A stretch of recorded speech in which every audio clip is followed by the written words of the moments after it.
Hi, this video is one of the most new types I have ever attempted to make on this channel. I have come up with a very interesting idea. Today in this video, we are going to be talking about 10 grammar rules that you didn't know you knew. Could you make any sense out of what I said? Don't worry, I'll explain to you. Hey everyone, and welcome. Ever stop to think about how you speak English? So much of it just feels natural, right? You pick the right words, put them in the right order, often without thinking twice. Now, how does that happen? Well, today we are diving into those fascinating English rules you follow perfectly, probably without even realizing they exist. Get ready to discover the grammar expert hiding inside you. So, without confusing you, just let me break it down. The idea is simple. We speak English, and there are times we apply really complex ideas in our spoken English without even knowing that we are applying those complex rules. So, today, the video is all about 10 such rules. I'm going to be asking you 10 questions, okay? Play it like a game with me. And after every question, there's going to be a timer for you to choose the right answer out of the 4 choices that I will give you for every question. Just in case you feel you need more time to attempt the question, just maybe pause it for 3-4 seconds further if you wish to, okay? But usually 5 seconds would be enough. Now, for every question, there is a different rule. And once we are done, so the question starts, you take your 5 seconds timer, you attempt the question, you come up with an answer, and then I tell you, I reveal the correct answer to you.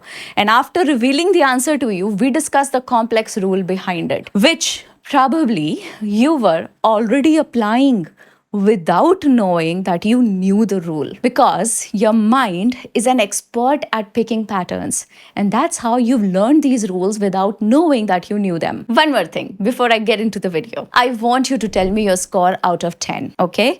If you get 7 correct, tell me 7 in the comment section. If you get 9 correct, awesome, brilliant, tell me 9 in the comment section. And by chance, if you attempt a question, and this is my personal tip to you, if you attempt a question and you feel that, ma'am, I was almost there, I got confused between this, and I don't know, I knew the answer, but I did not guess the correct one. I don't know what happened. If that happens to you, see, I understand that a lot of times when a timer is on, we tend to get confused and we get nervous. Sometimes we miss the right option despite knowing the correct answer. So in that case, what you have to do is count it as correct for yourself, okay? At that point, it's okay. I allow. Okay, so let's start with question number 1. Be ready for the timer and do not go anywhere. Stick till the end of this video. Okay? Let's start with question number 1. Which sentence sounds natural to you? She suggested to go out for coffee. She suggested going out for coffee. She suggested to going out for coffee. She suggested we going out for coffee.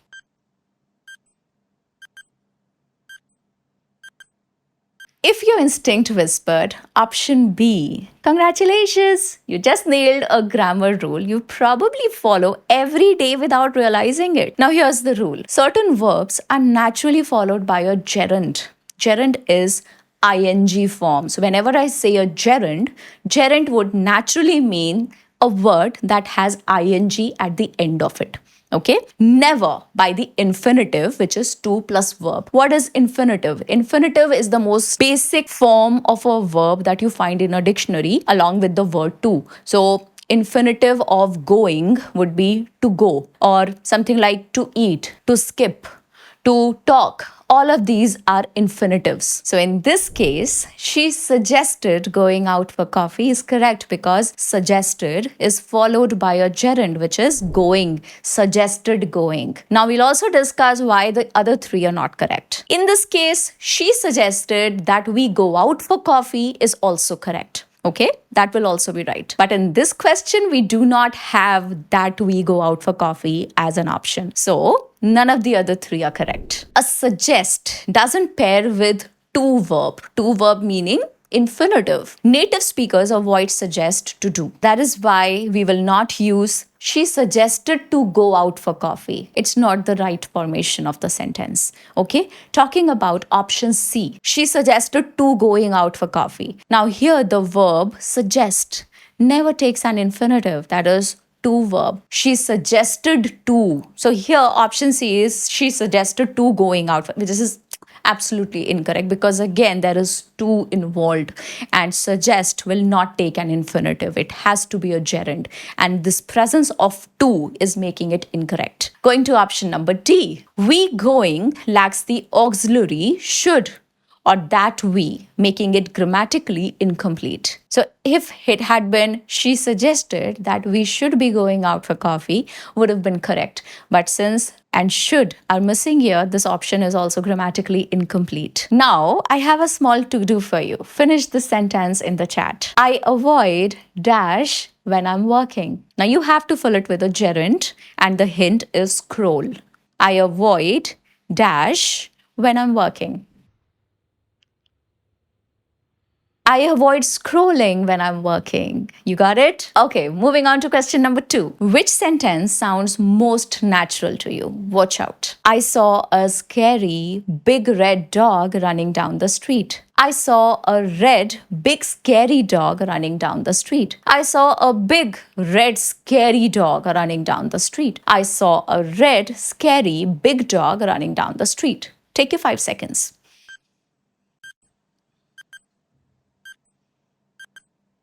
Now here, if you notice, there are 3 adjectives present. Scary, big, red. And all these 3 are describing a dog. So, dog is the noun and these are 3 adjectives describing the noun. 3 adjectives in each. Now in this question, there are 3 adjectives used in all of these cases, but they are in different order. If you noticed, just trust your gut feeling, okay? Which one flows better? Think about it. Did you get it right? I bet many of you did. But why does option A sound so much better than the others?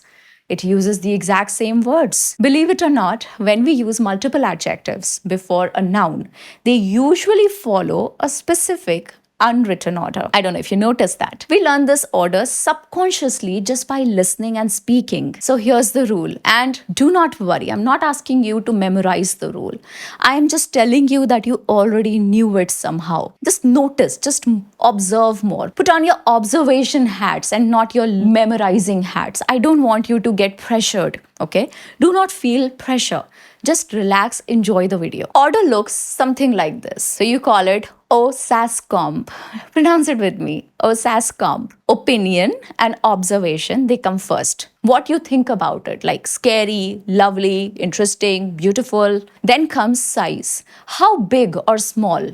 Big, small, tiny, huge, any of these. Then comes age. How old or new? Old, new, young, ancient. Then comes the shape. Its form, like round, square, long, all of that, okay? Then comes color. Its color, like red, blue, green, orange, white, okay? Next is origin. Where is it from? French, American, lunar, like from moon. Material. What it is made of, like wooden, metal, cotton. And then the last one, that is purpose, what it is used for, which is often ending in ing, like sleeping bag, running shoes. So this is the purpose of that item. Okay, now let's look at an example. A scary big red dog. Now, if you notice, scary is your opinion, right?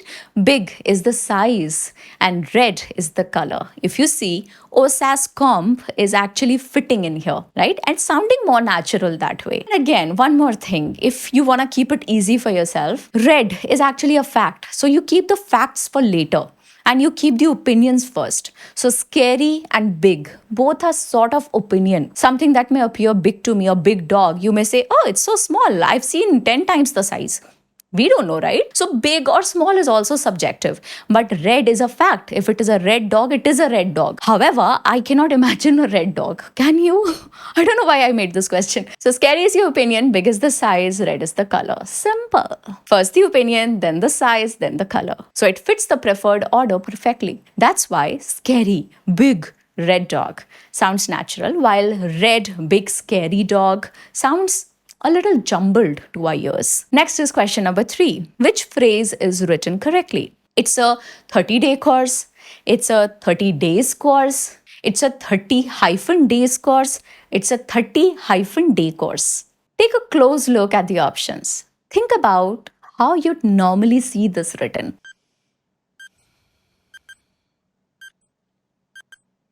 Made your choice? The one that follows the standard English convention is option D. It's a 30-day course. This is a mistake that I have very often seen that people make. So, better learn it now. I mean, why do you want to make a mistake? You learn it. Did you pick option D? Great instinct. Many people get this right without knowing the specific grammar rule. So why are the hyphens there? And why is day singular and not days? This involves a rule about compound modifiers. When we combine two or more words together to act as a single adjective, which is describing a noun, we often link them with a hyphen. So here the noun is the course that we are talking about. Okay. So there are two adjectives that you've brought together and combine them with a hyphen. 30-day. In such a case, you do not use plurals.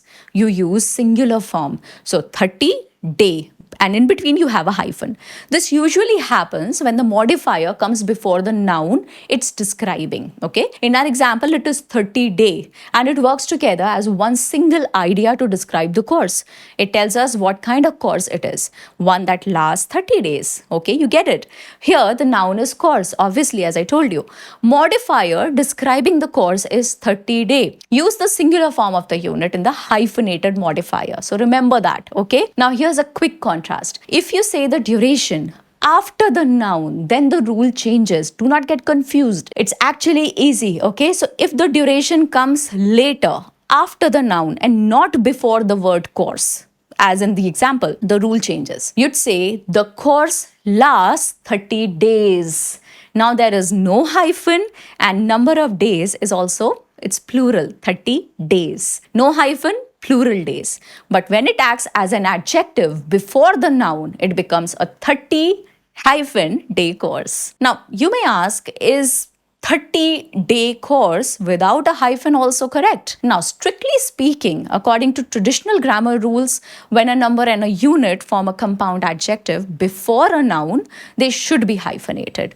Therefore, 30-day course should be correct. But you will frequently see 30 without hyphen day course written, especially in less formal settings like advertisements or everyday communication. But I'm just telling you the correct rules, right? I am educating you on the rules. I'm just telling you what is actually correct. Now, already feeling confident? Let's test another hidden rule you probably know. Ready for question number 4? Complete the sentence naturally. She works in marketing. Is she? She works in marketing. Doesn't she? She works in marketing. Does she? She works in marketing. Isn't she?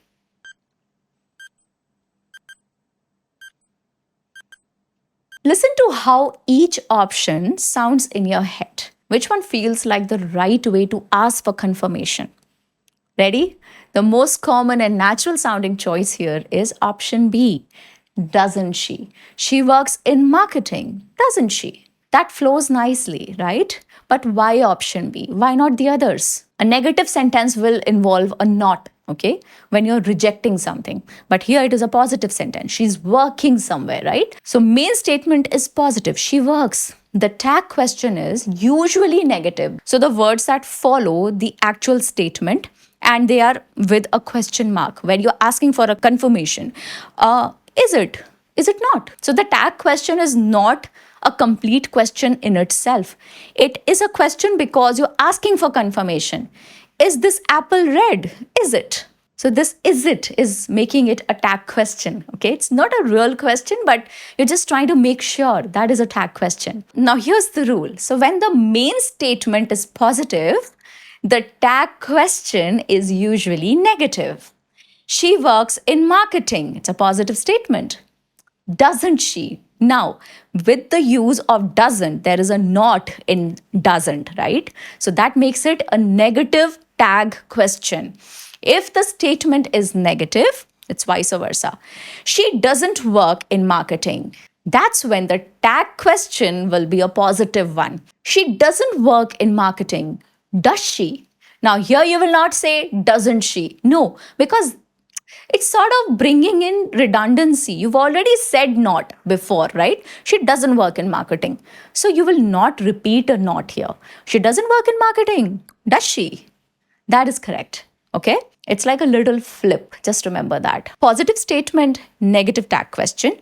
Negative statement, positive tag question. The tag question uses the same helper verb as the main statement. Okay? If the statement has an auxiliary like is, are, have, can, use that particular auxiliary verb. Now, if the statement is she is working there. Now, here is an auxiliary verb. Okay. Now, again, if you're using auxiliary verb in the main statement, then the tag question will have the same auxiliary verb. And remember the rule, negative, positive, positive, negative. She is working there, isn't she? Okay. She is here, isn't she? Now that is correct. But there is another one. They have left, haven't they? In our example, there was no auxiliary verb like is or are. All right. So what do we do in that case? Now let me give you example number 2 for the same case.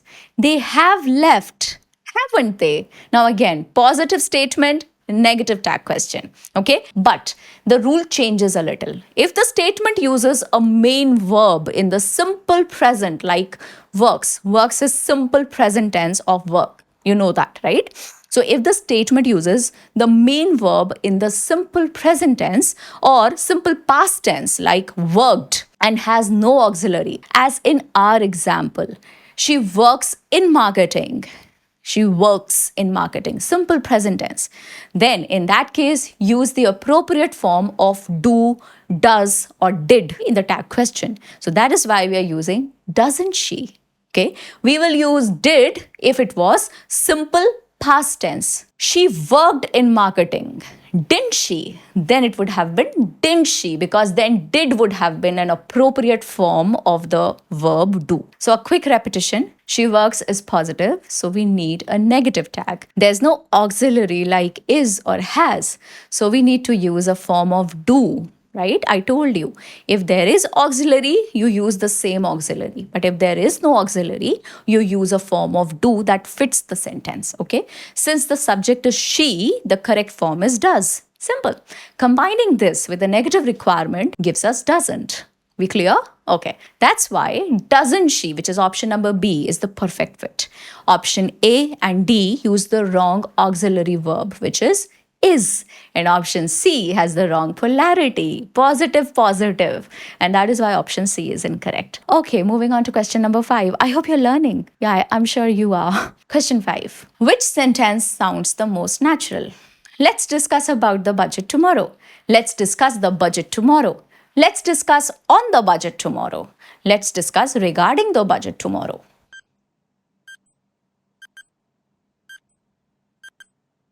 Your ear probably chose option B. Let's discuss the budget tomorrow. Good instinct. Now, why do the other versions feel clunky, a bit wrong? Why? So here's the rule. Certain verbs take their object directly. No extra preposition is needed. And these are words like discuss, enter, request, approach, consider, order, mention, lack, answer. All of these words work like this, okay? Learn these 9 and you will fix 90% of the preposition slips that most non-native speakers make, okay? So just learn these 9 words and you're sorted. You don't use a preposition after these words. That is the rule. Think straight to object. That is the strategy. We'll discuss about the strategy. Unnecessary, okay? Just directly get to the object. We will discuss strategy after the lunch. They will enter the hall at 10 a.m. No need of into. They will enter into the hall at 10 a.m. No need. So enter is also from the same club of 9 words I told you. Please request a refund before Friday. You don't need to say for. Please request for a refund before Friday. Unnecessary. No need of for in the sentence. Okay? Directly come to the object. What are we requesting? We are requesting a refund. And request is one of the 9 words I taught you. Please request a refund before Friday. If you slip in a preposition like discuss about, the sentence sounds double stuffed to native ears. Okay. Now, this is your do it yourself exercise, a small question for you. Okay. Rewrite this line correctly in the chat. We will discuss about your proposal next Monday. What is incorrect about the sentence? Tell me in the comments below. Coming to question number 6. Which sentence sounds best? Since I organized my desk, I have less problems finding things.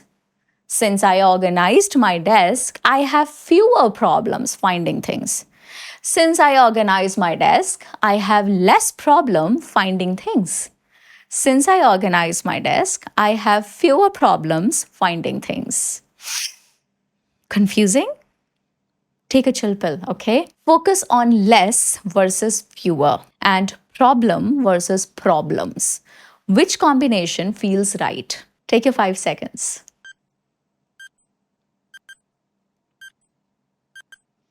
Okay, locked it in? The standard grammatically preferred answer here is option D. I have fewer problems finding things. This is the correct version. Did you pick D? Excellent. It uses fewer and the plural problems. But why is fewer better than less in this case? They both seem to mean a smaller amount, right? Then why is it so? Now here's the rule. This comes down to a classic English distinction. Countable versus uncountable nouns. Hear me out. It's really important. Countable nouns are those things that you can count individually. Like in this case, problems. 1 apple, 2 apples, 1 problem, 2 problems. Okay, so these are countable nouns. 1 chair, 2 chairs. Okay, you get it. Next is uncountable nouns. Now, these are things you usually can't count individually. So often it is the case with liquids, substances, or abstract ideas. Like a few examples of the uncountable nouns could be water, sugar, time. Can you count time? Yes, ma'am, 1 o'clock, 2 o'clock. No, but time in general you cannot count. Okay, time passes. Like right now you're watching this video and time is passing, right? You can't count time like that. It's a physical, it's a subjective experience. Time is a subjective experience, right? Water, sugar, time, information, trouble. All of these are subjective experiences, or these are things that you cannot count. You don't usually say 2 waters or 3 informations. That's not how you say it, right? The hidden rule here that you're likely following, use fewer when talking about countable nouns, okay? And use less when talking about uncountable nouns. In our sentence, the noun is problems. Can you count problems? Yes, you can have 1 problem, you can have 2 problems, you can have 3 problems. So, problems is a countable noun. According to the rule, for countable nouns, we should use fewer. And since we are talking about more than 1, we need the plural form, problems. That's why fewer problems. That is option D is the standard choice. Now option A is incorrect because less problems. Less doesn't go with countable nouns. Okay, it's a very common error, and you will often see people saying something like this: 10 items or less in a supermarket. So you want 10 items or less? It's incorrect. It's actually 10 items or fewer. Options B and C use the singular problem incorrectly with fewer or less. And since it is singular problem, it's not the correct choice. And that is why I told you. Next one. Where would always sound best? He's always happy to help. He always is happy to help. He's happy always to help. He's happy to help always. Listen to the rhythm of each sentence. Which one flows the best?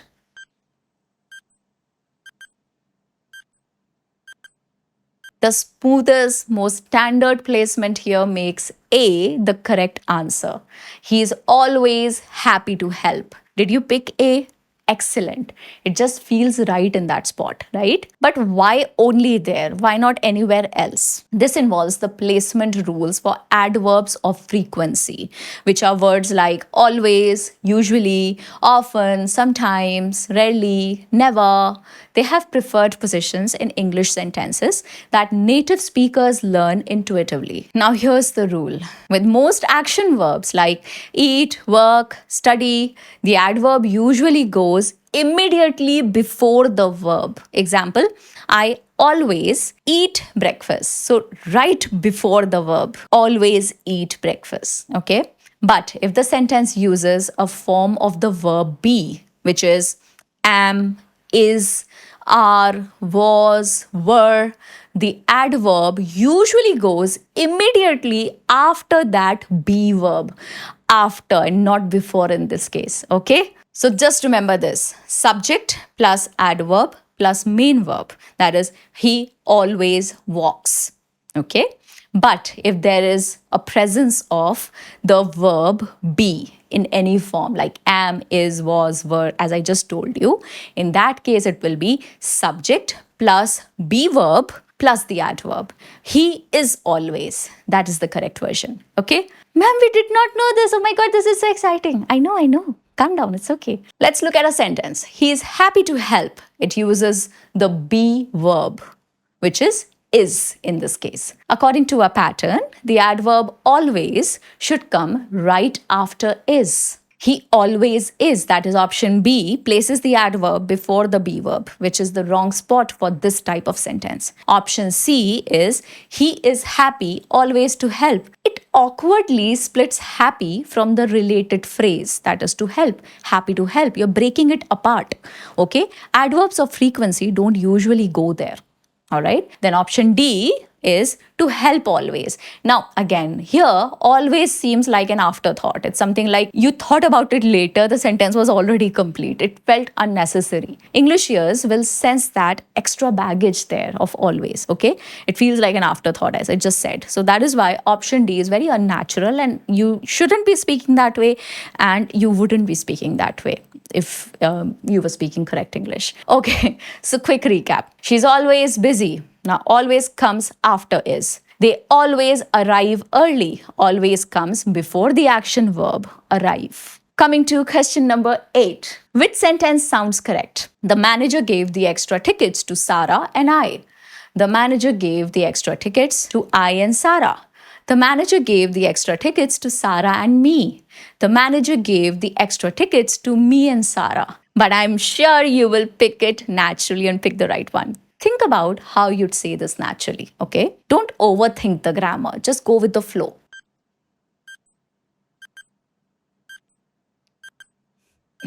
Got your answer?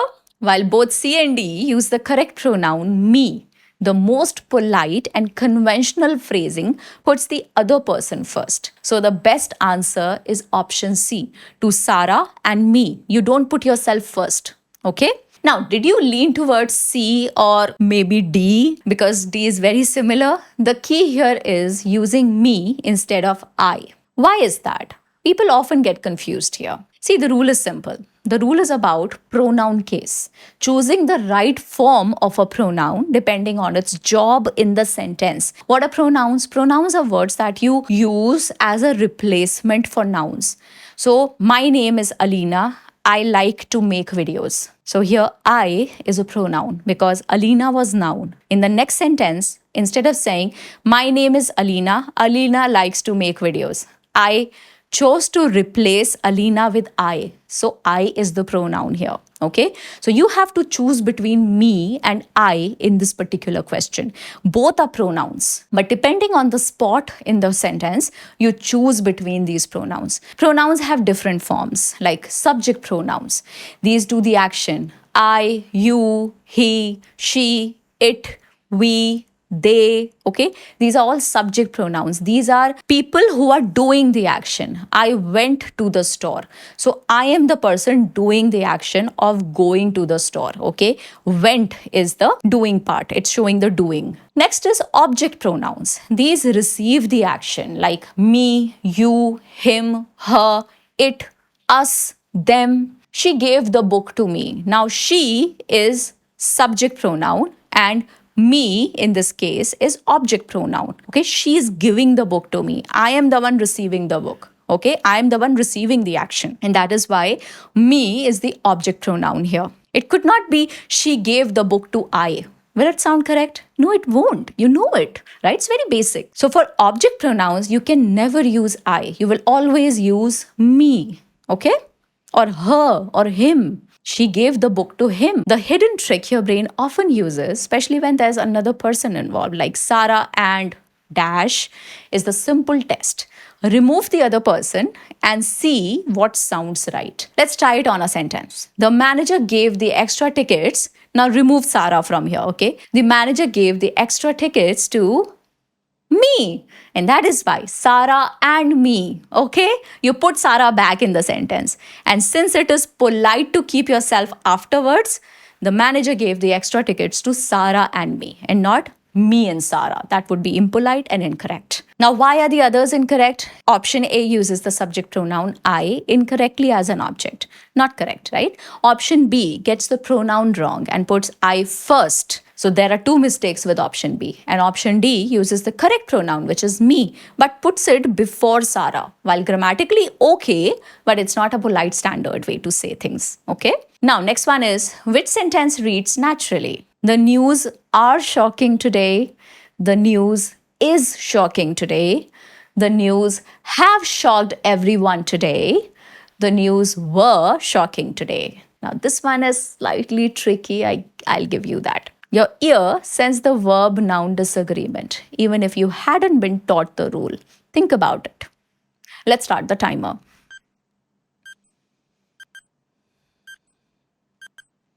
Native speakers pick option B. The news is shocking today. Certain nouns look plural but are grammatically singular and uncountable.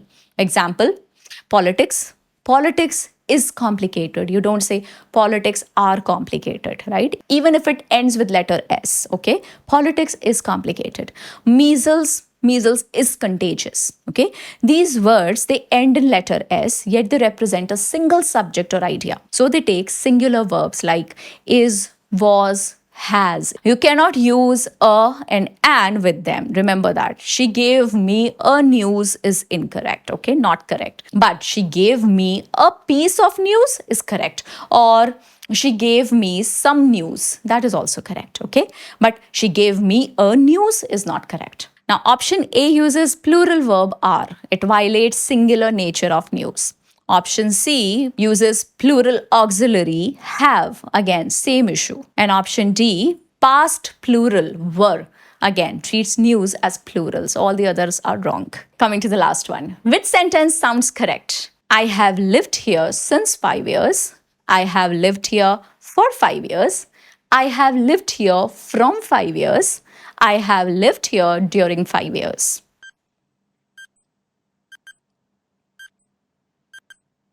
Option B, I have lived here for 5 years is correct. We are dealing with present perfect tense. I have lived here. So have lived is present perfect. Present perfect is have or has plus the past participle. And another tense that is relevant here is present perfect continuous, where you use have or has been and then you put ing form of the verb. Both describe something that started in the past and still matters now. I have lived here.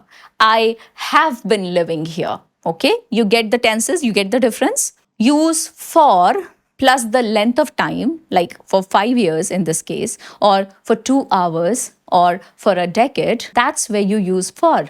But if you talk about since pins the start date and stretches it to now. Okay? So you use since plus a point in time like since 2020, since 8 a.m., since childhood, okay? So it covers the entire duration of time. When it started till now. So if you wanted to say 5 years ago, you could say since 2019, okay? Not since 5 years. That's incorrect. So when you're saying for 5 years, it answers to questions like how long? How long have you been living here? For 5 years, okay? But when you say since 2020, you are answering to from when until now. So if somebody asks you, from when have you been living here until now? Then you say, I've been living here since 2020. A since needs a point in time, an exact point in time, 2020 or childhood is a point in time. But if you're mentioning a duration like 5 years or 2 hours or 10 hours, then you use for, okay? Option C doesn't work here because from doesn't work with present perfect for duration. You'd need from ... to ... plus past simple. Example, I lived there from 2015 to 2020. Then you could have used from, okay? But which is not the case with this question. Hence, option C is incorrect. Option D is showing you a duration. During word pairs with a noun, phrase, or time span, but not directly with present perfect duration. Something like, during the 5-year project, we traveled a lot. Then it would have been correct, okay? So tell me, how many of these did you get right? You have to tell me your score in the comments below, okay? It's going to be so much fun. If I see that most of you are not getting a 10, that means I've done a good job at picking the good ones. But I'll be happy that you guys are growing, you're improving. So congratulations for whatever score you've got. All of us are learning. None of us are perfect. I'll see you in the next one. Share this video with somebody you love learning with. Share it with your parents. I'm sure they will enjoy that their children are looking at the right stuff on the internet. I hope you enjoyed this video, man. I really loved doing this one. And it's such a crazy good idea, no? Do you appreciate it? If you do, please let me know in the comments. This is the only thing I want in return from you. You know how hard I've worked on creating this? Could you not just tell me if you liked the video? Or if you didn't like, I give you that liberty. It's okay. Okay, I'll see you in the next one. Bye-bye.